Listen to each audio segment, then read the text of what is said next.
चतुर्थी की पूजन में जो आप आखा दाना रखते हो, गेहूँ वगैरह कुछ भी जो भी रखते हो, उसकी बड़ी महत्वता होती है महाराज। यहाँ तक कहा गया है, चतुर्थी की कथा तो आप लोग पढ़ते होंगे, जो लोग पढ़ते हैं उनको मालूम होगा।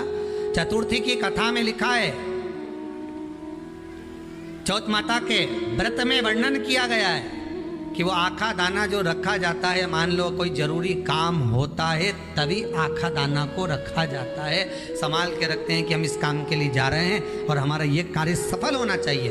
तो जिसने चतुर्थी का व्रत करा है, जिसने चंद्रदेव का पूजन करा, चतुर्थी का व्रत करा, वो गणेश जी से विनती करके वहां से 2-4 आखा दाना उठा ले और जो व्यक्ति का काम अटक रहा है अपने ही घर का, पर दूसरे कुल को नहीं देना, अपने ही कुल के अंतर्गत जो काम अटक रहा है उसकी जेब में, उसके पल्लू में उस चीज़ को रख दिया जाए। तो चतुर्थी जो अगली आती है, जैसे आप महीने की करते हो तो महीने की, और आप जैसे करते हो कि 4 अलग बड़ी बड़ी चतुर्थी करते हो तो उसके अनुसार आपका कार्य सिद्ध होता ही है। उस आखे दाने का इतना महत्व होता है क्योंकि चतुर्थी का व्रत करने वाली माता जब व्रत करती है तो स्वयं चतुर्थी की कथा में लिखा हुआ है कि पार्वती जी गणेश जी से चतुर्थी की कथा बचवाती है। तो चतुर्थी की कथा जब होती है तो उसको स्वयं गणेश जी बाच रहे हैं। तो व्रत कौन सुन रही है? माता पार्वती। और आपने जो आखा दाना लिया वो गणेश जी के भाव से लिया, गणेश जी से निवेदन करके, विनय करके, प्रार्थना कर उसको प्राप्त किया। तो जिनकी यहाँ संपदा की कमी होती है, वैभव की कमी होती है, लक्ष्मी की कमी होती है, प्रतिष्ठा की कमी होती है, धन की कमी होती है, उसके लिए बुधवार के दिन अगर शंकर पर 1 लोटा पानी चढ़ाया जाता है तो जिन लड़कियों का विवाह नहीं हो रहा, जिन बच्चों का विवाह नहीं हो रहा, उन बच्चों के भी विवाह हो जाते हैं। हमारा वृद्धि से मतलब होता है जिस कन्या या वर का विवाह नहीं होता, 40 साल हो गए या 30 साल हो गए, या जब 28 के बाद में लड़का लड़की क्रॉस हो जाए कि 29 में, 30 में, 32 में, 34 में, 40 तक पहुंच गए और विवाह नहीं हो रहा है, तब बेलपत्री के जो पेड़ होता है, वृक्ष होता है, उस वृक्ष की जो डाली होती है, उस डाली के मनकों से जो माला बनती है, बाजार में मिल जाती है बेल की माला, उस माला को भगवान शंकर को समर्पित कर कर बेलपत्री के वृक्ष के नीचे बैठ कर भगवान शंकर का पंचाक्षर मंत्र का जाप करना है। कौन सा मंत्र है? पंचाक्षर। पंचाक्षर मंत्र कल बताया था, नमः शिवाय। अगर रसोई घर से भोजन में तुलसी डलकर अगर ठाकुर जी के सामने वो थाली रखी तो ये पक्का है वो थाली ठाकुर जी नहीं जीमेंगे, क्योंकि उसमें तुलसी रखी हुई आई है। हाँ, जब ठाकुर जी के सामने थाली रखा गई और तुमने थाली रखने के बाद में मंदिर के सामने बैठ के फिर तुलसी डाली तो ठाकुर जी उसको स्वीकार कर लेते हैं। क्यों? क्योंकि 33 करोड़ देवी देवता एक जगह पर विराजमान हैं। जब हम थाली रखते हैं, प्रथम देव उस भाग को ग्रहण कर ले। जब तक तुलसी डालते हैं, प्रथम देव अपनी दृष्टि हटा लेते हैं। समय होता है, एक टाइम होता है, एक पल होता है, एक घड़ी होती है कि गणेश जी महाराज हमारे घर में आ गए। गणेश जी की सबसे पहली जो आरती हो, उस आरती के समय पर अगर धूप बत्ती जलाई जाए या गोबरी को जलाकर उसमें गूगल छोड़ी जाए और गूगल छोड़ने के बाद गणेश जी का नाम ध्रुम वर्ण कह दिया जाए तो गणेश जी को तुम्हारे घर की पूजा स्वीकार करना पड़ती है। बस वो समय हम जानते,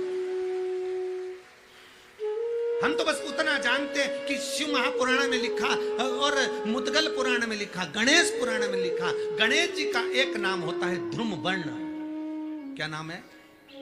ध्रुम वर्ण गणेश जी का एक नाम होता है। जब हम धूप जलाकर और धूप लगाने के बाद में गणेश जी की सबसे पहली आरती करने के पहले अगर हम सबसे पहली आरती गणेश जी की कर रहे हो, अपने घर में स्थापना कर रहे हो, बिठा रहे हो और तुम चाहते हो कि गणेश जी मेरे घर में आके मेरी पूजा को स्वीकार करें और जो मांगू मेरा गणेश मुझे दे 10 दिन के अंदर, तो पहला नाम लेकर पुकार लेना ध्रुम वर्ण विनायक, बैठो, बस काम हो गया। वो फ्री होकर आता। सुंदर जोड़ी थी शंकर और पार्वती की, सही है कि गलत है? कभी नहीं झगड़ते थे। इसलिए पृथ्वी पर ना तो लक्ष्मी जी के व्रत हैं, ना ब्रह्माणी के व्रत, ना इंद्राणी के व्रत। अगर पूरी पृथ्वी पर सबसे ज्यादा व्रत किसके हैं? माता पार्वती। तीज का व्रत किसका? पार्वती का। चतुर्थी का व्रत किसका? पार्वती का। चौथ का व्रत किसका? पार्वती का। छठ का व्रत किसका? पार्वती का। जितने व्रत है सब माता पार्वती। गणेश जी मैया को प्रसन्न करने के लिए अष्ट रूप में धारण करते हैं। 8 रूप भगवान गणेश जी ने धारण किए। एक मयूरेश्वर गणेश, दूसरा सिद्धि विनायक, तीसरा बल्लालेश्वर, फिर वरद विनायक, फिर चिंतामणि, फिर गिरजात्मज, फिर भगवान गणेश विघ्नेश्वर अष्ट विनायक, फिर महागणपति। ऐसे गणेश जी के अष्ट नाम हुए। उस समय तिजोरी के अंदर जो गणेश की प्रतिमा रखी जाती है किस नाम से रखी जाती है? तो तिजोरी में हम जो गणेश की प्रतिमा रखते हैं वो वरद विनायक के नाम से रखते हैं। कौन सा गणेश? वरद। वरद विनायक के नाम से तिजोरी में गणेश रखते हैं। और वरद विनायक के नाम से गणेश जी तिजोरी में रखाते हैं। आपको कथा में कहा था, घर में सीधी सूंड का गणेश और व्यापार व्यवसाय ऑफिस में उल्टी सूंड का गणेश होना चाहिए। वरद विनायक को तिजोरी में। जब मकान का गृह प्रवेश होता है तो गणेश जी की पूजन जो दरवाजे पर करी जाती है उसे सिद्धि विनायक गणेश कहते हैं। कौन सा गणेश? सिद्धि विनायक। जब हम घर में शुभ कार्य हो, बंदर बाल लगाएं, कोई दरवाजे पर शुभ लाभ लगाएं या स्वस्तिक बनाएं या माताएं दरवाजे पर रंगोली डालें तो उसी समय पर सिद्धि विनायक के नाम से रंगोली डालना चाहिए। तो घर में लक्ष्मी बढ़ती है, सिद्धता बढ़ती है। याद रखिए, कभी भी गणेश जी को, मिट्टी के गणेश जी लाते हो भादो महीने में, तो विसर्जन करो तो विसर्जन के समय पर 2 बिंदी, एक कंकु की एक हल्दी की, दीवार पर जरूर लगा देना चाहिए। क्यों? क्योंकि गणेश जी हमारे यहाँ आते हैं तो रिद्धि सिद्धि के साथ आते हैं, पर जब गणेश जी जाते हैं अगर हम बिंदी नहीं लगाते हैं तो गणेश जी अपनी रिद्धि सिद्धि को साथ में लेकर चले जाते हैं। पति के साथ पत्नी वापिस चली जाती है। जब हम बिंदी लगाते हैं तो उसका मतलब होता है कि हमारे घर की बहू हमारे घर में रहे, बेटा भले भ्रमण के लिए जाए। तो गणेश जी जाते हैं, रिद्धि सिद्धि घर में रह जाती है। इसलिए रिद्धि सिद्धि को घर में रखने के लिए 2 बिंदी लगाना चाहिए, एक कुंकू की, एक हल्दी। रिद्धि सिद्धि। गणेश जी की प्रियता है दुर्वा। क्या प्रियता है? दुर्वा। कितनी दुर्वा गणेश जी को समर्पित करी जाती है? मात्र 5। कितनी? आज के जमाने में लोग गट्ठा बनाकर चढ़ा दें, वो अपनी जगह पर 5 दुर्वा पंचम इंद्रियों को वश में करने के लिए और भगवान के 5 जो स्वरूप हैं उनको अपने भीतर उतारने के लिए 5 दुर्वा। और दुर्वा में भी 3 गांठ। जब दुर्वा समर्पित करी जाती है तो उसमें नीचे दुर्वा की डंडी पर गांठ रहती है, 3 छोटी छोटी गांठें होना चाहिए। चतुर्थी का जो व्रत करने वाली होती हैं, जो चतुर्थी का पूजन करने वाली होती हैं, उनके भीतर का एक भाव होता है कि जैसे ही शाम का समय आए चंद्रदेव का पूजन करें। चंद्र जब प्रकट हो जाए, कलश भर लिया, उसके नीचे आखा दाना रख दिया, चावल गेहूं जो भी आप रखते हो पूजन के लिए, ऊपर पात्र आदि रख दिया, जलाशय, फिर अपन ने घी का दिया लगाकर पूजन भी कर ली। तो जो चतुर्थी का पूजन करने वाली होती है, जो चतुर्थी का नियम व्रत धारण करने वाली होती है, बड़ी बड़ी चतुर्थियां करती हैं या उसका नियम धारण करती हैं, तो चतुर्थी का जो पूजन करती है वो किस चीज के लिए होता है? केवल संतान, पुत्र, परिवार, हमारा कुटुंब, हम जिस कुल में हैं, हमारा कुल वैभव की ओर बढ़े, संपदा की ओर बढ़े और उसकी आयु बढ़े, उसकी आयु बढ़े, वैभव बढ़े। बहुत ध्यान दीजिएगा महाराज, चतुर्थी की पूजन में जो आप आखा दाना रखते हो, गेहूं वगैरह कुछ भी जो रखते हो, उसकी बड़ी महत्वता होती है महाराज। यहां तक कहा गया है, चतुर्थी की कथा तो आप लोग पढ़ते होंगे, जो लोग पढ़ते हैं उनको मालूम होगा। चतुर्थी की कथा में लिखा है, चौथ माता के व्रत में वर्णन किया गया है कि वो आखा दाना जो रखा जाता है, मान लो कोई जरूरी काम होता है तभी आखा दाना को रखा जाता है, संभाल के रखते हैं कि हम इस काम के लिए जा रहे हैं और हमारा ये कार्य सफल होना चाहिए।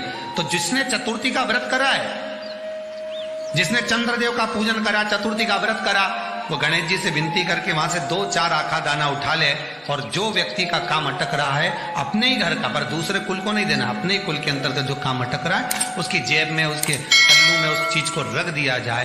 तो चतुर्थी जो अगली आती है, जैसे आप महीने की करते हो तो महीने की, और आप जैसे करते हो कि 4 अलग बड़ी बड़ी चतुर्थी करते हो तो उसके अनुसार आपका कार्य सिद्ध होता ही है। उस आखे दाने का इतना महत्व होता है क्योंकि चतुर्थी का व्रत करने वाली माता जब व्रत करती है तो स्वयं चतुर्थी की कथा में लिखा हुआ है कि पार्वती जी गणेश जी से चतुर्थी की कथा बचवाती। चतुर्थी की कथा बाची किसने थी? स्वयं गणेश जी महाराज ने। और सुनी किसने थी? माता पार्वती। बाचने वाले गणेश जी थे, सुनने वाली माता पार्वती थी। तो चतुर्थी की कथा जब होती है तो उसको स्वयं गणेश जी बाच रहे हैं। तो व्रत कौन सुन रही है? माता पार्वती। और आपने जो आखा दाना लिया वो गणेश जी के भाव से लिया, गणेश जी से निवेदन करके, विनय करके, प्रार्थना कर उसको प्राप्त किया। जितने आस्था चैनल पर कथा सुन रहे हो, जितने फेसबुक और यूट्यूब पर सुन रहे हो, और जितने इस छत्तीसगढ़ की पावन धरा पर बैठकर सुन रहे हो, बहुत सावधानी से सुनना। एक छोटा सा कपूर का टुकड़ा जब आरती में जलाया जाता है तो ये कपूर क्यों जलाते हैं? इस कपूर का महत्व क्या है? इस कपूर का कारण क्या है? ये कपूर है कौन जिसको हम आरती में जला? क्या जरूरत इस कपूर को आरती में जलाने की? क्या जरूरत इसको यज्ञशाला में जलाने की? क्या जरूरत है इस कपूर को पूजन में जलाने की? स्वयं गुरु बाबा कहते हैं यदि कोई आरती में, पूजन में, घर में एक कपूर का टुकड़ा आरती के बाद में जब समर्पित करेगा तो उसको अश्वमेध यज्ञ का पुण्य प्राप्त हो जाएगा। अश्वमेध यज्ञ के पुण्य को पाने के लिए कपूर का टुकड़ा आज भी आरती में जलाया जाए। एक कपूर का टुकड़ा सुख का, इसीलिए हमारे यहाँ शास्त्र कहता है महाराज, जब आपको घर में अगर ऐसा लगने लगे कि 15 दिन से बहुत बेचैनी है, बहुत दुख तकलीफ लग रही है, कोई ना कोई बीमार पड़ रहा है, कुछ ना कुछ तकलीफें लग रही है, तो एक पीपल का पत्ता ले लो, उसके ऊपर एक कपूर का टुकड़ा ले लो, सारे घर में घुमाकर उसको दरवाजे के बीच मध्य में जला कर रख दीजिए। थोड़ी सी जला 20 से 25 मिनट के अंदर मकान में एनर्जी वापस आ जाएगी, उस भवन में एनर्जी वापस आ जाएगी। 20 से 25 मिनट के अंदर एनर्जी वापस। लग रहा है कि यहाँ नेगेटिव है तो उसको पॉजिटिव बनाया जा सकता है। रात को 12 बजे शंकर जी के मंदिर में शिवलिंग पर चढ़ी हुई बेलपत्री को उठाकर शंकर मंदिर का शिखर देखकर चबा चबा कर खा लीजिए। आपके पांव के घुटने बदलने की जरूरत नहीं पड़ेगी, ऑपरेशन की जरूरत नहीं।